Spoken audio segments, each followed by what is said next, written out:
పెద్దలు ఈనాటి పుస్తక ఆవిష్కర్త సినిమా రంగంలో కూడా ఒక మెగాస్టార్ గా ఇప్పుడే పెద్దలు శంకర్ గారు చెప్పినట్టుగా సినిమా రంగంలో దగ్గరున్నటువంటి వాళ్ళందరూ అన్నయ్య అని పిలిచినప్పుడు ఇప్పుడే వివేకన్న గారు అడుగుతా ఉన్నారు. మరి రాజకీయ రంగంలోకి వచ్చినప్పుడు మేము కూడా అందరం అన్నయ్య అని పిలిచేటువంటి ఒక అవకాశాన్ని తీసుకొని ఈరోజు కేంద్ర ప్రభుత్వం లోపల సోనియా గాంధీ గారి నాయకత్వంలో ఉన్నటువంటి యూపీఏ ప్రభుత్వం ఒక గొప్ప టూరిజం సంబంధించి ఈరోజు దేశమంతా కూడా ప్రపంచ దేశాల లోపల ఆదాయాన్ని టూరిజం ద్వారా పెంచుకుంటున్నటువంటి ఒక సర్గవంశ దేశంలో ఒక కీలకమైనటువంటి బాధ్యతలు తీసుకొని ఏ విధంగా వారు పదవి బాధ్యతలు చేపట్టినప్పుడు కూడా చెప్పడం జరిగింది. ఒక బ్రాండ్ అంబాసిడర్ గా టూరిజం ను ఏ విధంగా ఇంప్రూవ్మెంట్ చేయగలుగుతామనేటువంటి ఒక సంకల్పం తీసుకొని ముందుకు పోతా ఉన్నారో వారు సినిమా రంగం లోపల ఒక గొప్ప ఇంతకుముందు ఆంధ్రప్రదేశ్ సంబంధించిన నటిగా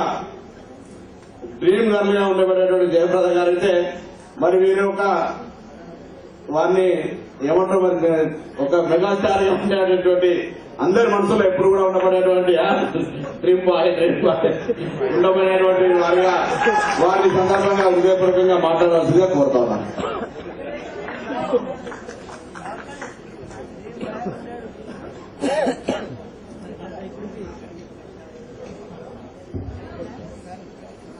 ప్రస్థానం సభాధ్యక్షులు, మిత్రులు, పార్లమెంట్ గౌరవ సభ్యులు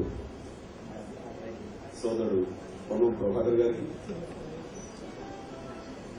వారితో కూర్చుంటేనే ఒక ఎడ్యుకేషన్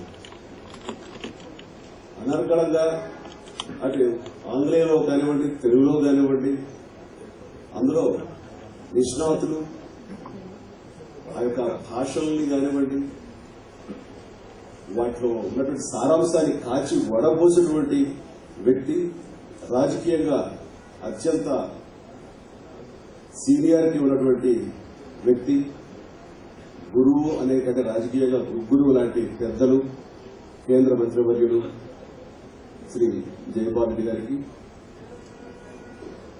రాష్ట్ర శాఖ మార్చులు పౌర శాఖ మార్చులు శ్రీధర్ గారికి, వారి గురించి చెప్పాలంటే వారు కనుక రాజకీయంగా ఎంచుకోకుండా సినిమా రంగాన్ని ఎంచుకుంటే కనుక మేమందరం ఎలక్సీలో కూర్చుంటాం.